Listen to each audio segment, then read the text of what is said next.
খুৰা নমস্কাৰ। নমস্কাৰ। আপোনাক তাৰমানে আমাৰ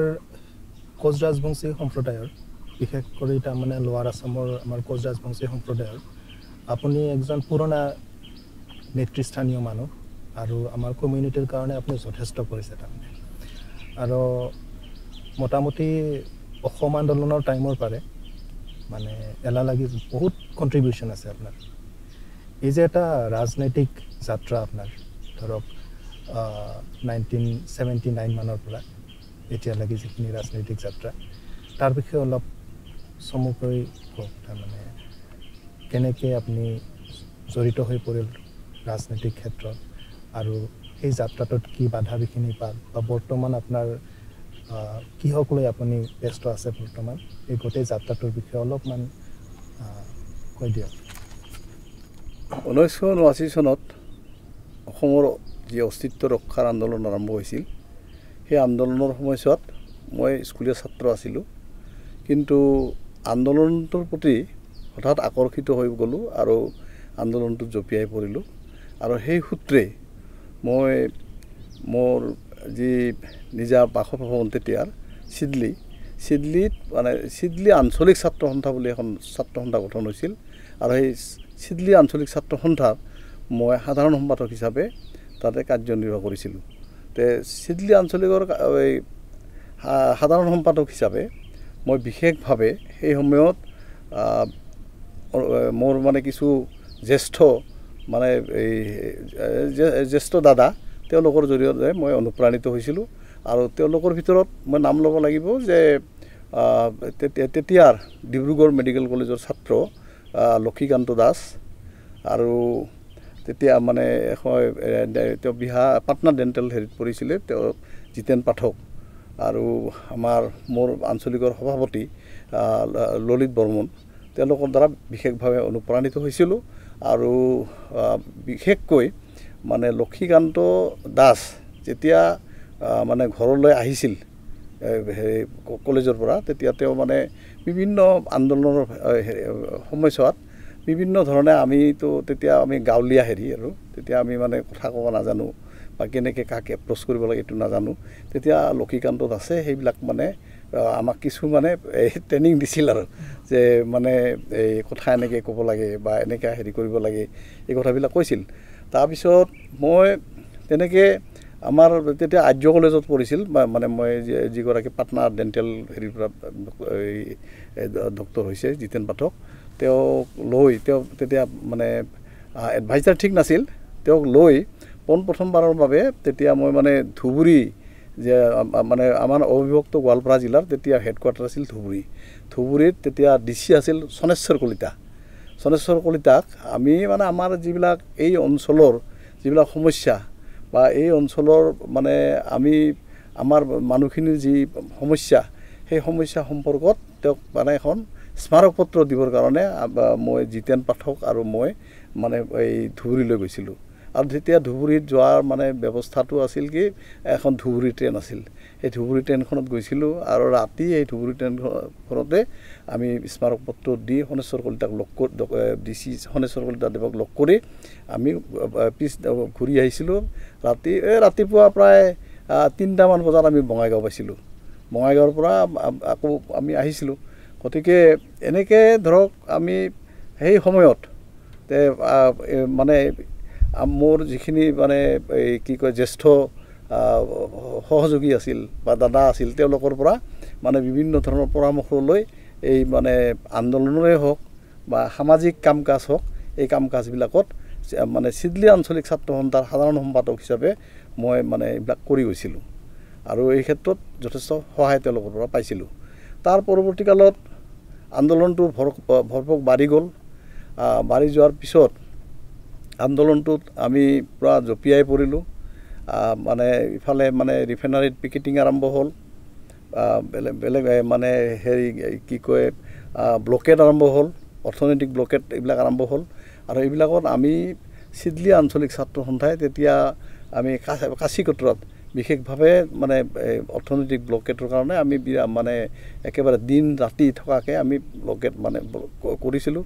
আৰু সেইবিলাকত আমি মানে যথেষ্ট সফল হৈছিলোঁ। আৰু তাৰ পৰৱৰ্তী কালত মানে এই এটাৰ পিছত এটা পৰ্যায় গৈছে আন্দোলনবিলাক লাগি আছোঁ মানুহবিলাকৰ লগত জড়িত হৈ আছোঁ আৰু বিভিন্ন ধৰণৰ মানুহৰ লগত সংস্পৰ্শত আহিছোঁ আৰু লগে লগে বয়সো গুচি গৈছে মই তেতিয়া মানে জাষ্ট স্কুলৰ মানে তেতিয়া 10ম শ্ৰেণীৰ ছাত্ৰ আৰু 10ম শ্ৰেণীৰ ছাত্ৰ হিচাপে সেই বছৰ মানে তাৰপিছত AC পৰীক্ষাটো নহ'ল মানে এই গোটেই মানে মই বুলি নহয় গোটেই মানে অসমৰ যিখিনি হেৰি আছে গোটেইবিলাকে সেই পৰীক্ষাটো মানে এই কি কয় জাতিৰ কাৰণে দান দি মানে হেৰি হৈ গ'ল কিন্তু আমি মানে ভিক্টিম হ'লোঁ আৰু কিন্তু ঘটনা হৈছে কি সেই সময়ত এটা জজ আছিল যে আমাৰ জাতিটো আমাৰ অস্তিত্ব ৰক্ষা হ'ব বিদেশী অসমৰ পৰা যাব এই কথাটো আমাৰ এটা মানে পুৰা মানে এটা দৃঢ় বিশ্বাস আছিল আৰু যাৰ ফলে এটা বছৰ আমি হেৰুৱাম এই কথাটোত আমাৰ মানে কোনো মানে আক্ষেপ নাছিল কিন্তু মানে আৰু এই গোটেই কথাবিলাক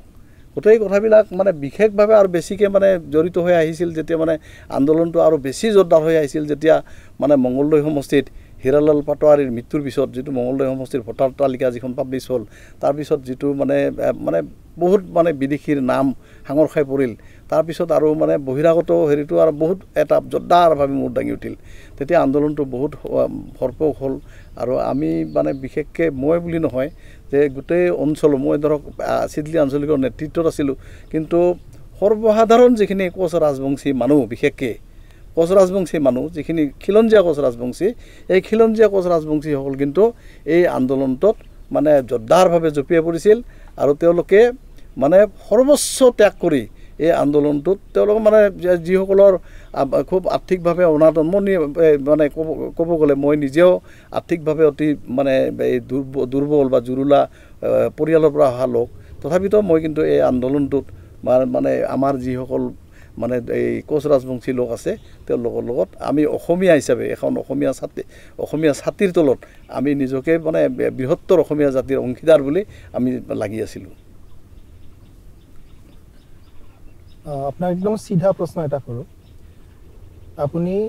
অসম আন্দোলনৰ লগত প্ৰথম জড়িত হৈছিল অসম আন্দোলন অসফল নেকি অসম আন্দোলনটো তেতিয়াৰ দৃষ্টিত আমি ভাবিছিলোঁ যে আমি বিদেশী বহিষ্কাৰ হ'ব অসমখন মানে সোণৰ হ'ব আমাৰ বহুত কিবা ভাল হ'ব কিন্তু পিছত পৰৱৰ্তী কালত অসম চুক্তি সম্পাদন হৈ যোৱাৰ পিছত আজি কিন্তু আজি তাৰিখত এতিয়া ধৰক মোৰ আজি 61 বছৰ বয়স হৈ গ'ল আজিৰ তাৰিখত কিন্তু মই উপলব্ধি কৰোঁ যে অসম আন্দোলনটো অকল অসফলে নহয় এই কোচ ৰাজবংশী জাতিক নিঃশেষ কৰাৰ এক মানে মূল কাৰণ বুলি মই বিবেচনা কৰোঁ আৰু আমি যেনেকৈ অসমীয়া জাতিৰ মানে অসমীয়া এখন ছাতিৰ তলত আমি মানে এই নিজকে আমি সকলোৱে মানে সমবেত হৈছিলোঁ কিন্তু যিসকল মানে আজি বৰ্ণ হিন্দুৰ বা যিসকল নিজকে অসমীয়া বুলি দাবী কৰে তেওঁলোকে কিন্তু কোচ ৰাজবংশীসকলক বিশেষকৈ মানে তেওঁলোকৰ মানে এটা অসমীয়া জাতিৰ মানুহ বুলি বিবেচনা নকৰে কাৰণ এই কথাটো স্পষ্ট হৈছিল যে মানে যেতিয়া মানে এই কথাটো স্পষ্ট যে বৰপেটা কীৰ্তন ঘৰত মানে থানুৰাম দাস বুলি এগৰাকী আতৈ আছিল সেই আতৈগৰাকী মানে বৰপেটা কীৰ্তন ঘৰত এটা নিয়ম আছে যে এই মানে এই পুৰণা আতৈগৰাকীৰ মৃত্যুৰ পিছত নতুন আতৈ ছিনিয়ৰ আতৈ মানে জ্যেষ্ঠ আতৈগৰাকী বৰপেটা সত্ৰৰ সত্ৰাধিকাৰ হয় সেই হিচাপতে থানুৰাম দাস যেতিয়া সত্ৰাধিকাৰ হ'ব মানে আহিল তেওঁৰ সময় আহিল তেতিয়া কিন্তু থানুৰাম দাসক মানে বিৰোধিতা কৰা হ'ল তেওঁক মানে কোচ সম্প্ৰদায়ৰ নিম্ন শ্ৰেণীৰ মানুহ বুলি তেওঁক মানে হেৰিটো মানে বিৰোধিতা কৰা হ'ল আৰু সেই থানুৰাম দাসে অৱশেষত গুৱাহাটী হাইকোৰ্টৰ পৰা ইনজাংচন আনি পেলাই মানে বৰপেটা সত্ৰৰ সত্ৰাধিকাৰ হ'ব লগা হৈছিল আমিহে বৃহত্তৰ অসমীয়া বুলি দাবী কৰোঁ কিন্তু অসমীয়া যিসকলে নিজকে অসমীয়া বুলি কয় তেওঁলোকে কিন্তু আমাক মানে অসমীয়াৰ শাৰীত আমাক একেলগে বহাৰ কাৰণে তেওঁলোকে নিবিচাৰে গতিকে মই আজিৰ তাৰিখত অসম এতিয়াতো স্পষ্ট হৈ গৈছে যে বিদেশী বহিষ্কাৰ নহ'ল আজি যিটো অৱস্থা হ'ল যে আজি বৰঞ্চ বিদেশী আনি আৰু মানে ৰঙা কাৰ্পেট পাৰি বহুৱাৰ কাৰণেহে আজি চৰকাৰে ব্যৱস্থা লৈছে গতিকে অসম আন্দোলনটো এতিয়া মানে এটা হ'ল কি যে আঞ্চলিকতাবাদ বা অমুক তমুকৰ নামত এতিয়া এক শ্ৰেণীৰ মানে ৰাজনৈতিক দালালে তেওঁলোকৰ নিজৰ সোণৰ সংসাৰ গঢ়াতহে মানে তেওঁলোকে ব্যৱহাৰ কৰিলে, সেইটো বেলেগ একো নাই। আপুনি এটা মন্তব্য কৰিছিল যে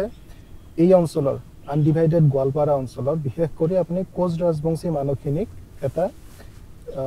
বিশেষভাৱে জড়িত হৈছিল বুলি কৈছে অসম আন্দোলনৰ টাইমত। কিন্তু পৰৱৰ্তী সময়ত দেখা যায় যে এই কোচ ৰাজবংশী মানুহক বাংলাদেশী বুলি নামাকৰণ কৰি যথেষ্ট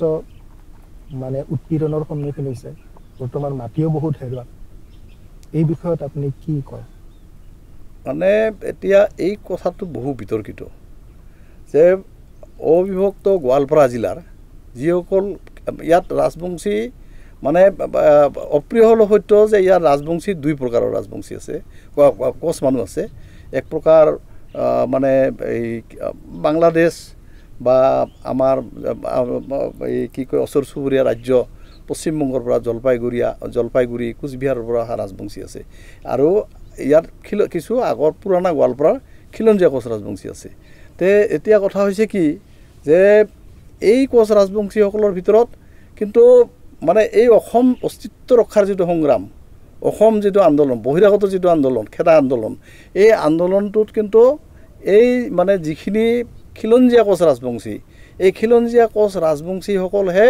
মানে 100% জড়িত হৈ পৰিছিল। তাৰে কিছু মানে যে জলপাইগুৰিৰ পৰা অহা বা কোচবিহাৰৰ পৰা অহা বা সেই সময়ৰ পূব পাকিস্তান একে ভাৰতৰ বা পিছত পৰৱৰ্তীকালত পাকিস্তান তাৰ পৰা অহা কিছু ৰাজবংশীও যে জড়িত নাছিল, যেনেকৈ মোৰ মানে সভাপতি ললিত বৰ্মন, তেওঁ মানে সেই সময়ত সেই মানে কি কয় তেতিয়া অখণ্ড ভাৰতৰে কিন্তু মানে তেতিয়া পাকিস্তানৰ পৰা অহা লোক, কিন্তু তেওঁলোকেও মানে এই আন্দোলনটোত জড়িত হৈছিল। কিন্তু এই আন্দোলনটোত জড়িত হোৱাৰ পৰিপ্ৰেক্ষিতত আমাৰ কোচ ৰাজবংশীসকল জড়িত হৈছিল, আৰু তেতিয়া এপচু বা বড়োসকল তেতিয়া কিন্তু অসম আন্দোলনটোক অকল মানে তেওঁলোকে মৰেল ছাপৰ্টহে দিছিল, তেওঁলোকে কোনো সক্ৰিয় তেওঁলোকৰ কোনো মানে সমৰ্থন এই অসম আন্দোলনত নাছিল। তাৰপিছত দেখা গ'ল যে আমাৰ মানে খিলঞ্জীয়া কোচ ৰাজবংশী অধ্যুষিত অঞ্চল, বিশেষকৈ মই ক'ম যে কাউনীয়াৱাছা, কালীপুখুৰী, বাচুগাঁও, ক্ষুদ্ৰ বাচুগাঁও, জৰেগাঁও বা চালাকাটি অঞ্চল, এই অঞ্চলটোত কিন্তু যিখিনি মানে একেবাৰে জাতে পাতে মানে কোচ ৰাজবংশী, এই কোচ ৰাজবংশীসকল কিন্তু এই আন্দোলনত মানে খুব মানে অতিপাত তেওঁলোক জড়িত হৈ পৰিছিল, আৰু খুব আন্তৰিকতাৰে জড়িত হৈ পৰিছিল, আৰু তেওঁলোকৰ মতে বিদেশী যাবই লাগে, বিদেশী অসমত থাকিবই নোৱাৰে, মানে জোৰ কৰি হ'লেও তেওঁলোকে মানে খেদি দিয়াৰ এটা প্ৰৱণতা এটা গঢ়ি উঠিছিল। এটা সময়ত এনেকুৱা এটা হেৰি হৈছিল যে 1983 বিশেষকৈ 1983 চনত এনেকুৱা মানে ৰক্তক্ষয়ী যিটো নিৰ্বাচন অনুষ্ঠিত হৈছিল, তাৰ পৰৱৰ্তীকালত যে এনেকুৱা এটা প্ৰৱণতা হৈছিল যে বিদেশী মানে ইয়াৰ পৰা খেদিবই লাগিব, আৰু তেতিয়া মানে যিসকলৰ অলপ মানে এই অঞ্চলৰ ভাষাৰ লগত মিল নাছিল তেতিয়া তেওঁলোকক মানে বিদেশী বুলি গণ্য কৰিছিল। আৰু এনেকুৱা পৰিপ্ৰেক্ষিতত যে এনেকুৱা মানে হেৰি হৈছিল যে তাতে যিটো মানে এটা সংঘৰ্ষ হেৰি হৈছিল, সংঘৰ্ষৰ সূত্ৰপাত হৈছিল, যি সংঘৰ্ষত মানে বহুত মানে ধৰ্মীয় সংখ্যালঘু মানুহ মানে সেইটো অঞ্চলত কিন্তু মানে ধৰক ভুল বুজাবুজি বশতই হওক যি বশতই হওক মানে তাত মানে মৰা পৰিছিল। আৰু সেই সময়ত তাৰমানে আপোনাৰ চানডে কাকতত কিন্তু এটা কথা স্পষ্টকৈ মানে স্পষ্টভাৱে সেই আলোচনীখনত ওলাইছিল যে অবিভক্ত গোৱালপাৰা জিলাৰ কোচ মানে এই ইণ্ডিজিনিয়াছ কোচ ৰাজবংশীবিলাক ফেৰচিয়াছ বুলি ওলাইছিল, তে মানে বহুত হেৰি ওলাইছিল। কিন্তু সেই একে মানে বহুত হেৰিত আছিল, আৰু কিন্তু মোৰ পৃষ্ঠাটো ঠিক মনত নাই, কিন্তু সেই সময়ত মানে সেনেকৈ